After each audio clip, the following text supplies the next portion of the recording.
All right, Charlie Sheen, shut up. I'm by winning. That one makes no sense. I'm sorry, but anyway, who cares? But anyway, Sleuth's Mystery Dinner Show, awesome show. Must go see it. You might not see the radio one unless they do a repeat maybe next week or something. Because the lady did say that they have show repeats, but that's why you gotta go to the website, check out the calendar, and everything. Exactly. Like we saw the radio one last night. They might not do the radio one until sometime next week again. Something like that. Yeah. Funny thing is though, is actually like a lot of the actors in the performance actually were like the maitre d's and seated you before they started performing. Well, they were just kind of like walking around the area. No, Ginger. Ginger actually did seat us, yeah. Yeah, Ginger sat us at our table, which was actually kind of cool because we figured out at one point that they were all the performers, and we're like, oh, okay. You could tell who was. Some of them you could, and some of them you couldn't. Ginger, you could tell. Ginger, you could tell. Bill, you could tell. Helen, though, I wouldn't have been able to tell. I could tell Helen was one of the performers.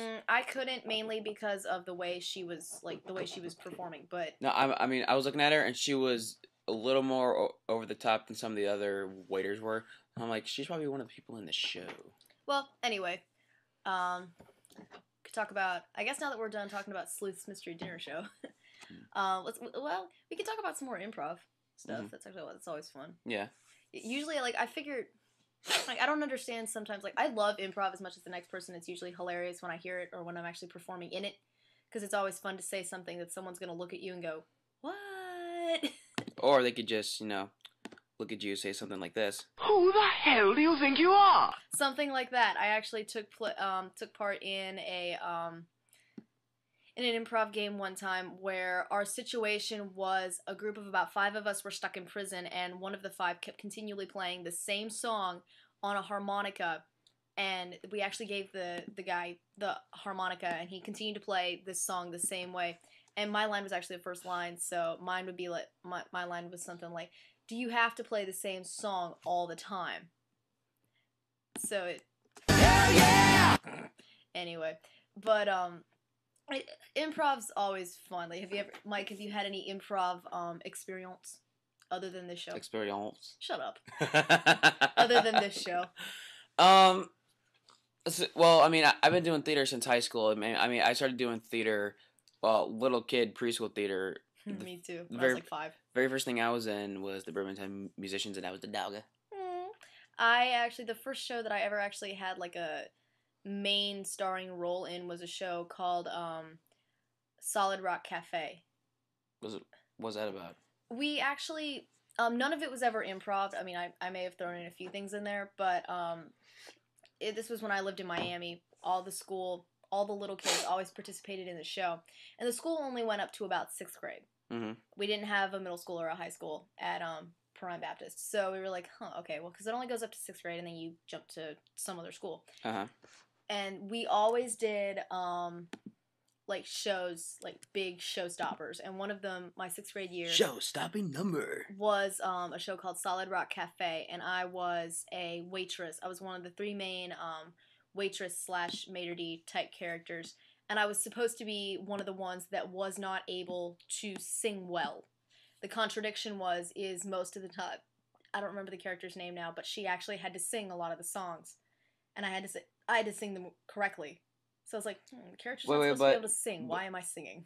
Yeah, so when your character was acting and she was singing, she wasn't singing good. Well, like, but then when you actually had to sing, I could sing. Okay, that was weird. Because like a lot of it would be like, one of the lines, and I still remember it to this day, because another part of the characters was like the singing group that had come through. And it's like, if you need any help with your singing group, we are at your service. And then, like, I had to show that the character was not supposed to be able to sing. So I kind of had to go, into a microphone. But it contradicts itself because like I had to sing. Well, because it contradicts itself because I had to sing the opening song. Mm-hmm. Opening to the show? Yeah. Okay. Well, not by myself. I had, like, 2 other girls singing with me. But it was, like, I had to sing correctly. So it was really funny because I had to improvise at some point. Throwing in there, I can sing here, but I can't sing here. So I had to kind of explain that. Okay. I don't remember exactly how I explained it, though.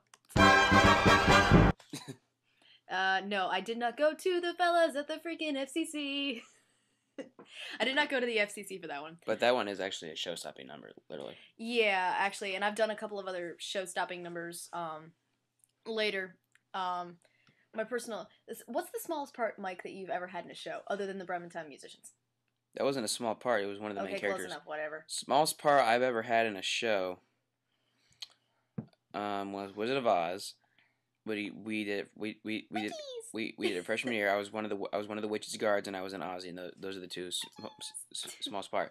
When I was an Ozzy, and it was in the group, and then since we didn't actually want to build chairs for them to sit on when they were getting all primed and like pretty and stuff, we actually had to be chairs. So me and GBK, we were both in that show because we went to the same high school.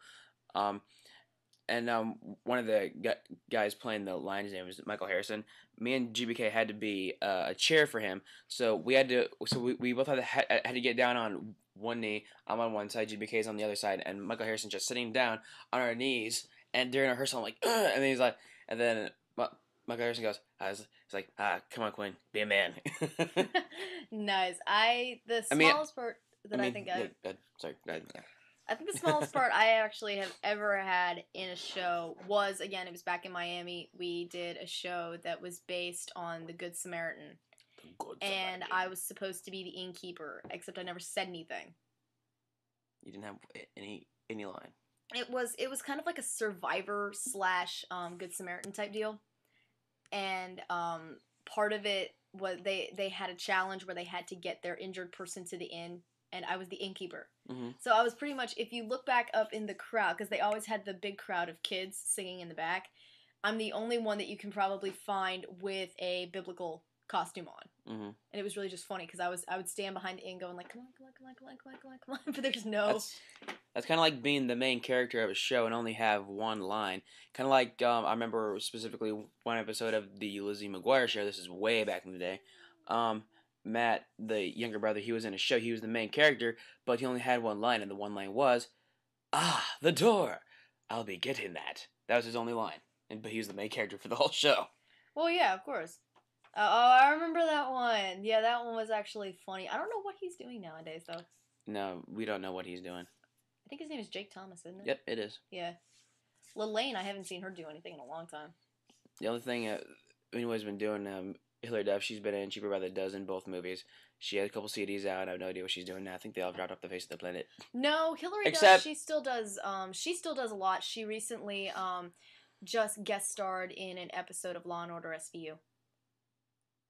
Oh yeah, I've seen that one too. Yeah. Yeah, that one actually that would actually be improv for her, because normally she does sweeter roles. She doesn't do all the serious junk. If it was improv, then she would have had to made it up. That was scripted. Improv can be anything you're not used to. Anything that you don't usually have a response for. Because if you ever see Hilary Duff, she plays Lizzie McGuire, she plays the daughter, she plays the sweeter, kind of good girl type characters. And to see her on Law and Order SVU, it's kind of like improv, because that's not normal for her. Mm-hmm. Improv would be any situation where it's not normal and you have to come up with a response to it. Mm-hmm. Kind of like Dolly. That was funny. Release! That was just, that was something else, I'm not gonna lie. Well, especially that one part, that release! And then everyone was just like, whoa! Everybody just cracked up after that. It was hilarious. Well, because after that, if you were really slightly stupid and didn't know that Dolly was a man at that point. No, you could tell Dolly was a man. Well, some people might not have figured that out, because there are some rather manly-looking women. For example, Rosie O'Donnell. Stinger! Yeah, sorry, I'm rambling again. Although, that's a good one. Sorry, Rosie O'Donnell. No, wait, no, I'm not sorry. Anyway, but yeah, there are some rather manly-looking women. Peter, did you get a new buttocks? I had to. My old one had a crack in it. That one made no sense with her. It was funny, though. Very true. Anyway, back to talking about improv. Since we've improv'd a lot. Oh yeah, this whole show's improv. What are you talking about? There's no script for us to look at. It's all made up on the spot. Pretty much. Yeah. I mean, we have a general guideline of what we do. I mean, we have the segments, so that's pretty much what we follow. But other than that, it's just The Boom. thing that I noticed though is a lot of it, like especially when there's more than just two of us here, like especially when Thumper's here, Mhm. we all play off each other though. Mhm. Well, even when Sammy's here, Mhm. like we went on the Charlie Sheen rant. Oh yeah, That was hilarious. that was awesome. No more Charlie Sheen comments. I'm by winning. I don't understand why he says that. Unplug this bastard. Okay. Yeah. Actually, the best Charlie Sheen comment I have ever heard is. Which one was that? Pick one. This one. Unplug this bastard. No, I don't like that one. I'm What does by this mean? winning. Wow, what does that mean? That is the best Charlie Sheen comment ever.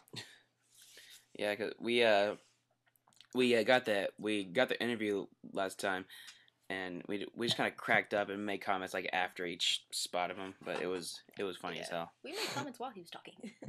Oh, But yeah. anyway, so anything else we should talk about on this open mic segment? I think that'll about do it for that. Yeah. Well, okay, if you didn't hear us the first time, check out Sleuth's Mystery Dinner Show. It's down on iDrive. It's actually kind of right next to Ripley's. It's off of Sand Lake. You take a right and you just keep going down. You pass the Ripley's and then there's an entrance. But it's pretty close to Ripley's. It's in the plaza behind Ripley's. That's why I mean it's close to Ripley's. Yeah, we got to go past So it Ripley's is to get close into to the plaza. Ripley's. Check it out. Amazing show. Awesome performers. John Donson.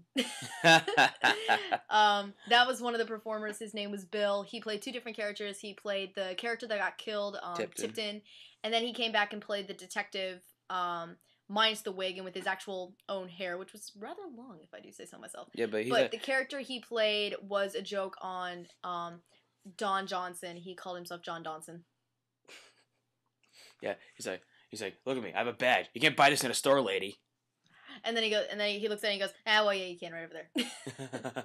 But anyway, Sleuth's Mystery Dinner Show, check it out, actually there, or check out their website at www.sleuths.com. And yeah, awesome show, awesome food, good laughs. Yep. And that's it. Release! Alright, so that's it for the open mic segment. Where are we? 36 minutes in. We're in half an hour. We are doing good. Okay. Alright, we're What do going to you go into a musical break so that Mike and I can rest our voices, and then we will come back with some rather very salacious Would You Rathers. Let's go. Salacious. Sensacious, salacious, it's the same thing. Oh.